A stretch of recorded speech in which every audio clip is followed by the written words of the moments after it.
Good morning. Thank you for joining, and I appreciate my colleagues joining me here today as well. We want to start with the heartbreaking loss of innocent life at the grade school in Nashville. 3 children and 3 staff dead, and a community changed forever. Gun violence is the leading cause of death for American children and teens. The leading cause. Not one child needs to die. We must pass meaningful gun safety legislation and need to look at every possible way to do so. We must give families the peace of mind to send their kids to school without fearing for their lives. But we need reasonable Republicans to come to the table to make this happen. It's an outrage that we can't find a handful of Republicans. Republicans are willing to put people over extremism on the far right. We also send our condolences to the people of Rolling Fork, Mississippi, who lost their loved ones. House Democrats, under the leadership of Benny Thompson, stand ready to support these communities as they look to rebuild. We're proud to be joined today by Representatives Seth Magaziner of Rhode Island and our newest colleague, Jennifer McClellan of Virginia. This week, House Republicans are wasting the American people's time on H.R. 1, the Polluters Over People Act. This bill is a job killer. It will repeal sections of the Inflation Reduction Act, which over the course of 10 years will create 9 million jobs. Over 100,000 good-paying American jobs have already been created, with more on the way in clean energy and manufacturing. So instead of using the majority to help hardworking Americans get a little bit of breathing room, House Republicans want to cancel those paychecks and stall the progress of those industries that will shape our economic future and help us compete with China. And despite these claims to the contrary, H.R. 1 would do nothing to lower costs at the pump. In fact, when Democrats held the majority, we took on oil and gas companies that engaged in price gouging. House Republicans want to reward them. Senate Majority Leader Chuck Schumer has already called this bill dead on arrival. The president had issued a veto threat. So this is another political stunt from House Republicans who have shown an inability to govern. Vice Chair Ted Lieu. Thank you, Chairman Aguilar. My heart goes out to the families and victims affected by yesterday's mass shooting in Nashville. The victims included 3 9-year-olds. I also want to commend the brave law enforcement officers who responded to a mass shooting and by our accounts ran towards gunfire and killed the shooter. We're asking law enforcement officers to run towards AR-15 weapons. You cannot support weapons of war on our streets and support law enforcement at the same time. That's why we need to take action to prevent gun violence. And what did House Republicans do? Well, they had a hearing scheduled for today in the House Judiciary Committee, in which I sit, that was going to make it easier for people to get pistol braces that can make AR-15s even more deadly. And what do Republicans do? They canceled the hearing. Now, why would they do that? If they honestly believe, as they say, that arming more Americans with more guns, more AR-15s, more pistol braces would make us safer, they would have held a hearing and had that as a solution. But they didn't do that. They ran away. They ran away and they're hiding because they know that the talking points they're spewing are simply not true. Giving everyone more AR-15s and more guns does not, in fact, make American society safer. Because if it did, they would have had that hearing, had the debate, had the argument, and did the markup of that bill. Cowards. Oh, I'm now going to introduce Congressman Seth Magaziner, who is going to talk about H.R. 1. And prior to Congress, he was the general treasurer of the state of Rhode Island. Seth? Great. Oh, good morning. I'm here as a member of the Natural Resources Committee to talk about H.R. 1. But first, let me just say that as a parent of a 1-year-old, I know that when I get home to Rhode Island later this week, I'm going to hug my son a little harder, thinking about how there are parents in Nashville who aren't going to get to do that again. and we cannot let this become normal. Gun violence is now the leading cause of death of children in this country. That is not normal. More children killed by gun violence than by automobile accidents. It didn't used to be that way. It's not that way in other parts of the world. We cannot normalize this. We cannot let the Republicans continue to delay action on common sense gun safety bills. And we stand ready to work with anyone in good faith that is willing to put children ahead of the gun companies. But I'm here today primarily to talk about H.R. 1, the Polluters Over Peoples Act. And as a Congress, when it comes to energy policy, we have two jobs. Number one, to make energy affordable for consumers. Number two, to protect the environment. This bill does neither of those things. It does not lower costs for consumers, and it does not protect our environment. If the Republicans were serious about doing these things, they would have voted for the Inflation Reduction Act last year, which made historic investments in clean energy, which also opened the door for more conventional energy.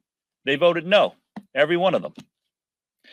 The Inflation Reduction Act also had $1 billion in it to improve agency staffing to speed up the permitting process for energy. They all voted against that too, because I guess it had Joe Biden's name on it, and that for them was more important than lowering costs or transitioning to clean energy.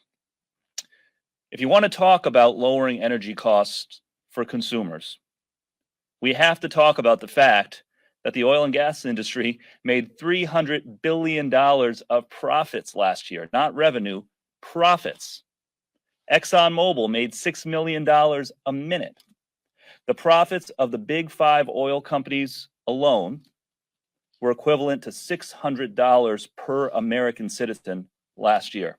So if we're going to have a real conversation about lowering costs for consumers, we need to talk about the runaway profits that the oil and gas industry is making, price gouging American consumers. But of course, the Republicans don't want to talk about that. Why? It might have something to do with the $23 million that the oil and gas industry contributed to Republican campaign accounts last year. And that doesn't include their support of dark money groups. $23 million. They took $23 million to protect $300 billion of profits. I think the Republicans should have held out for more. They sold themselves out too cheap. But this bill will roll back important environmental protections. It'll do nothing about the fact that the oil and gas industry is sitting on 9,000 unused leases because they want the prices to stay high. That's the bottom line. They want to make it easier to circumvent environmental regulations, get more leases, and sit on them unused to keep prices high. So that's why, as a caucus, we oppose this bill. That's why every Democrat in the Natural Resources voted against it. And that's why we know it's dead on arrival in the Senate and the White House. And with that, I want to yield to our newest member, who I'm very excited to get to know, from Virginia, Jennifer McClellan. Good morning. I am Jennifer McClellan, and first I want to send my condolences to the families of those killed in the shooting in Nashville yesterday. I am really struck that as we have been debating parental rights here and across the country, the number one right parents should have is the ability to send their children to school and not worry about if they'll come back. If you look at not only how many children have died because of school shootings, but those who have been traumatized as they've watched their friends die, or as they've had to endure drills that often traumatize them just as much as an active shooter incident, enough is enough. Thoughts and prayers are not enough. Congress needs to take action. As a mother, I also have deep concerns about Republicans' H.R. 1 and its potential impacts on our national deficit, hardworking families' pocketbooks, and the health and well-being of historically marginalized communities. The Polluters Over People Act would be disastrous for our national deficit, ballooning it by $2.4 billion over the next 10 years. and it'll do so to pad the pockets of corporate polluters who are already, as you heard, enjoying record-breaking profits. H.R. 1 is the Republicans' flagship legislation, but it blatantly disregards the financial interests, health, and well-being of American families and rewarding polluters with shameless giveaways. The Polluters Over People Act would repeal major cost-saving programs implemented through the Inflation Reduction Act, including a $4.5 billion home electrification rebate program that is designed to lower energy costs. It would repeal the Greenhouse Gas Reduction Fund, which will accelerate the deployment of clean energy technologies and create thousands of good-paying jobs. The repeal of these programs will raise costs for hardworking Americans, rob them of quality, family-sustaining jobs, and jeopardize a healthier future for our children and grandchildren. H.R. 1 doesn't even reference clean energy, even though clean energy is the cheapest form of energy. And the Polluters Over People Act would completely undermine the bedrock environmental protections, curtail impacted communities' ability to provide public feedback, and drastically reduce their options for legal avenues of recourse.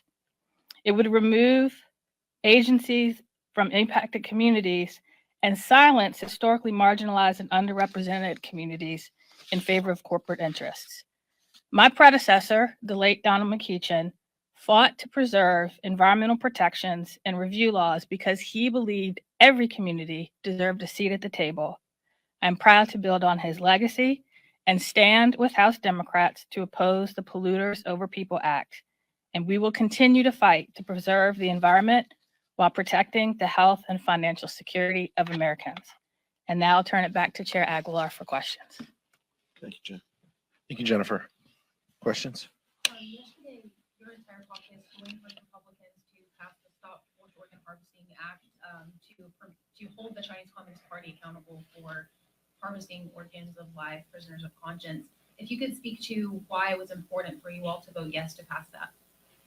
It is a part of the organizing calendar for any week. We seek out, as we always do, to work with Republicans to find common ground on issues that help our communities, help our country, and send the right message on human rights.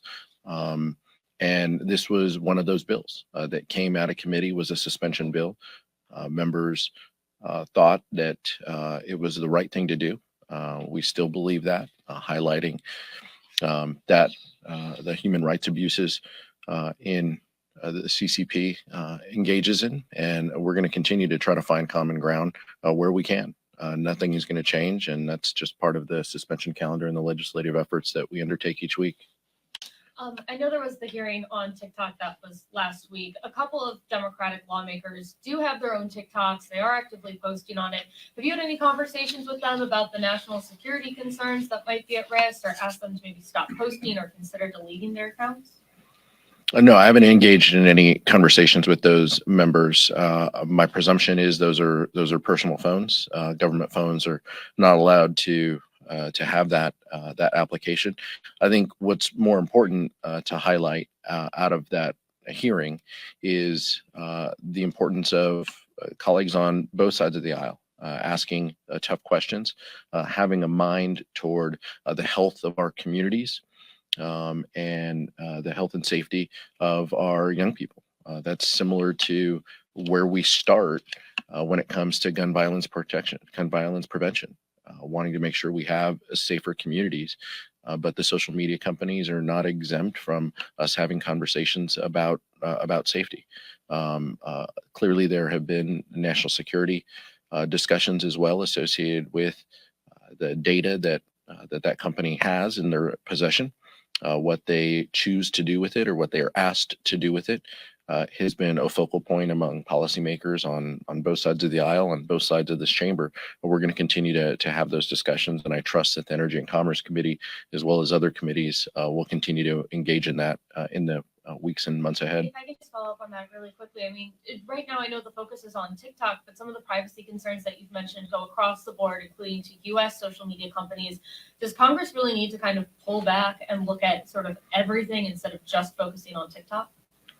I think Congress has. Look, we have the ability to walk and chew gum at the same time. And you saw the prior Congress talk about privacy legislation. We weren't able to get it across the finish line, but a robust discussion in committee that the vice chair serves on, and I'll ask him to comment specifically. But these are, I'm sorry, in Energy and Commerce, but the Judiciary Committee also has these conversations as well. Look, the importance of this discussion isn't lost on any of us. The protection of people's personal data. I'll tell you, as the parent of two teenage boys, the expectation and the presumption of that data is a little different in the coming generation, and that's something that we have to navigate. But there clearly are public policy implications, and we're going to dig in and have those conversations as a caucus and as a Congress. He answered it well. Thank you. I just want to follow up quickly to Emily's first question on TikTok. It seems like a lot of the members that are overly supportive of it seem to be more in your progressive wing. Do you have any thoughts on that, or if there's an ideological divide in terms of what is supported? No, I think that this has less to do with ideology and more to do with generation. These are also members that have campaigned recently, won campaigns, have platforms and engage, constituents and people across the country using some of these social media platforms, a little more adept at it than I am personally. So I trust that that's how the environment that they were raised in. And part of the reason why they came to Congress is to engage and to have these discussions. I don't begrudge that at all. I think that it's healthy. It's great. We need to also overlay that when you get here, our ability to govern, our desire to govern with an eye toward national security, with an eye toward competitiveness, with an eye toward protecting the personal privacy rights of individuals across this country. Those are the next steps in governing, and I trust that our colleagues are going to join with us and have those conversations in the future. Eric? Just for the final point, is the ban of TikTok on the table, do you think? Is that something you could see happening in this Congress? A variety of legislative proposals. You've seen some of those originate in the Senate even. I don't think anybody's closing any door at this point. I appreciate the thoughtfulness of members on both sides of the aisle that they undertook with this hearing. We look forward to the steps ahead, but I don't think any door's closed. You also asked a question on the debt ceiling. I saw a letter from McCarthy today to the president asking for a meeting. The White House quickly responded that they want a clean debt ceiling. It seems like we're at a continued stalemate. Is there any creative solution from House Democrats on how to get us out of this? Look, I think that what I saw out of the speaker's letter, out of Speaker McCarthy's letter, was a couple bullet points. Bullet points don't make a budget. And what we want to see out of House Republicans is what is your budget? What do you value? These are conversations that can and should be had when it comes to debts and deficits within the Budget Committee, with the Appropriations Committee. Those are healthy debates that we look forward to undertaking. I just left a hearing with generals and leaders in the defense world talking about just those proposals. How much does the Department of Defense need? What combatant command gets the resources? Those are important discussions that we need to have. What House Republicans are engaging in is just not responsible. They need to put their budget out. They need to tell us what they value, and that needs to be confined. But the full faith and credit of the United States government should not be in question. The United States pays its bills. We raised the debt limit 3 times under the previous administration. We should do that this time. Nothing's changed. You all mentioned the prevalence of gun violence in this country. There's only so much you all can do. The majority you all passed assault weapons ban, but that did not pass in the Senate. There's been a lot of things that you all want to do or saying you'd like to do. What can you do in the minority? Is it taking a discharge petition, for example? And if so, what specifically could that look like? And could you get Republican support? Well, first, we want to tell the people of Nashville. The first thing we can do is tell the people of Nashville that we need to do better. But we're with them and we're thinking about them. That's the first thing that we need to do. But from our public policy hat, as you mentioned, we passed the assault weapons ban here last year. We also passed the Bipartisan Safer Communities Act, which Leader Jeffries has said is a floor. It's not a ceiling.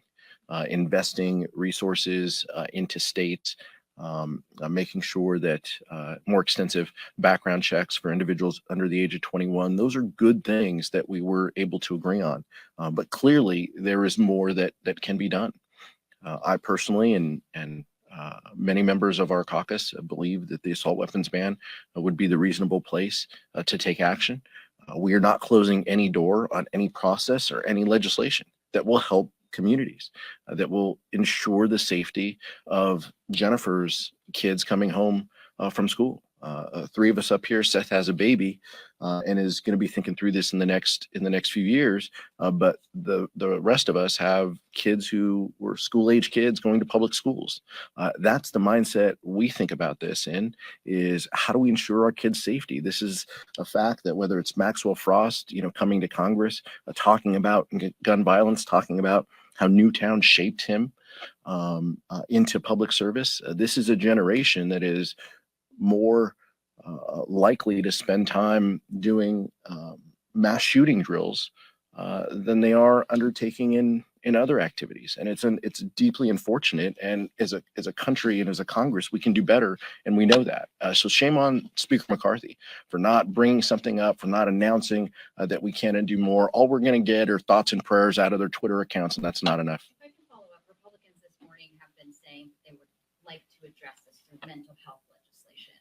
They haven't proposed anything, it seems like, or talking about necessarily, but what would you all ideally like to see on the mental health front that you could actually join with Republicans? The Bipartisan Safer Communities Act put, I think, $500 million into mental health into our states. That's a good place to start. Again, as Leader Jeffries has said, that's a floor. It's not a ceiling. If they want to invest in mental health, that's great. What they can also do is they can pass a budget. They can work with us on funding government that will actually put those dollars out on the street, out into the states, so the states can effectuate that change. But they haven't proposed that, and they still have significant challenges in passing a budget. So I would encourage them to do that, and I'll yield to the Vice Chair. Thank you, Chairman Aguilar. So in answer to your questions, Republican from Tennessee, Tim Burchett, was recently asked about gun violence and what they're going to do to address it. And he said, quote, "We're not going to fix it." So House Republicans are not going to fix the problem of school shootings. Democrats have passed laws and will continue to do that to address school shootings and other gun violence, such as universal background checks. And in terms of the two parties, we're just not the same on this issue. At the same time, what we're seeing are Republicans trying to deal with issues that do nothing to protect kids in schools, right? You had in Florida a principal that was fired because they showed Michelangelo's masterpiece, David, to some students. You also had a sort of in Florida, what they're doing is students who feel uncomfortable can object to certain courses. And so a professor had to not teach a civil rights course because a student felt uncomfortable about the discussion of civil rights. Well, parents have the right to have their kids learn about art. They have the right to have their kids learn about civil rights. They have the right to have their kids learn about historical figures like Rosa Parks. None of that killed anyone or killed any kids. What kills kids are AR-15s. Yeah, I'll just echo the point that Chair Aguilar made on the debt ceiling, which is that whether we pay our bills as a country, as we have for over 200 years, is a completely different conversation than what our budget priorities should be going forward. The paying of our bills, keeping our obligations as a nation, must be non-negotiable, as it has been for hundreds of years. However, we can have a debate, we can have a negotiation about what our revenue and our spending should look like going forward. But in any debate, in any negotiation, the first step is the two sides show their plans. President Biden came out with his plan weeks ago. We are still waiting for the Republican plan. And so for them to be asking for a negotiation when they haven't even presented their opening position is just theatrics. Show us the plan and then we can negotiate. Gun violence, I don't know how much more I can add beyond the eloquent words of the chair and the vice chair, but I can tell you that in the Democratic caucus, there is a lot of energy to do something. And so, again, every avenue, every procedural avenue, I think is still on the table. And our hope is that we can find even just a handful of reasonable Republicans who are willing to stand up for their constituents instead of the gun companies. And it all comes back to money, right? Just like in the Polluters Over People Act, the Republicans who took more than $20 million from the oil and gas companies are putting oil and gas profits ahead of energy consumers and environmental protection. It is not a coincidence that the gun industry is pumping money into the campaign accounts of many of our Republican colleagues, and all that they can offer in the face of tragedy is, a tweet with thoughts and prayers and not real action. Not a coincidence. So. I want to reiterate that we can and we should walk and chew gum at the same time. We have to address the mental health crisis in this country.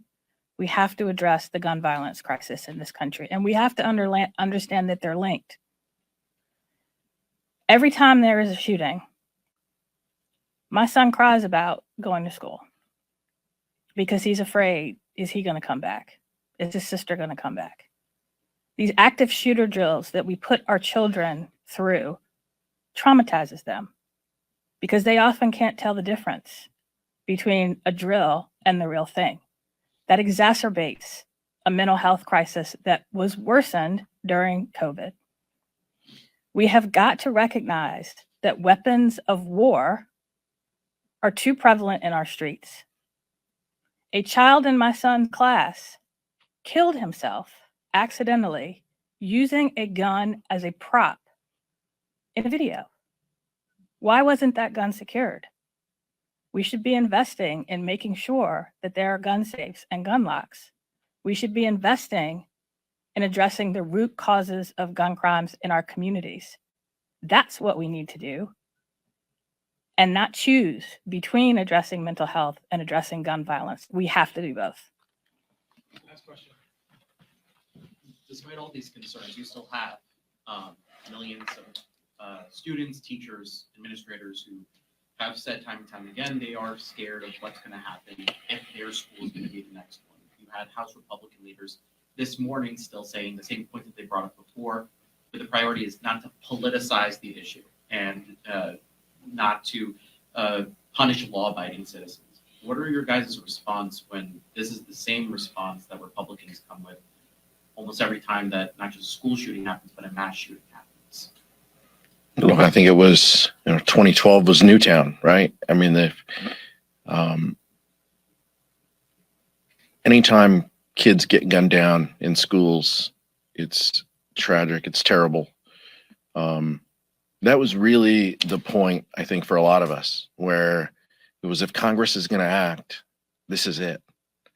And the fact that they couldn't, the fact that the talking points Republicans use today are exactly the same that they used in December of 2012. It's alarming. It's disappointing. It's just sad. And that's just who the Republican Party is today. And, we can't shed a tear about it. We've just got to do better and do more. And I think that's what you see the Democratic caucus want to do. We want to lead on these efforts. We did in the last Congress. We know that we can in the future. We want to use every procedural, possible tool we can. Every way we'll send a letter. We'll do a petition. We'll do whatever we need to do in order to help. One, crystallize it for the American people, because ultimately House Republicans answer to the American people. That's an audience that we can speak to.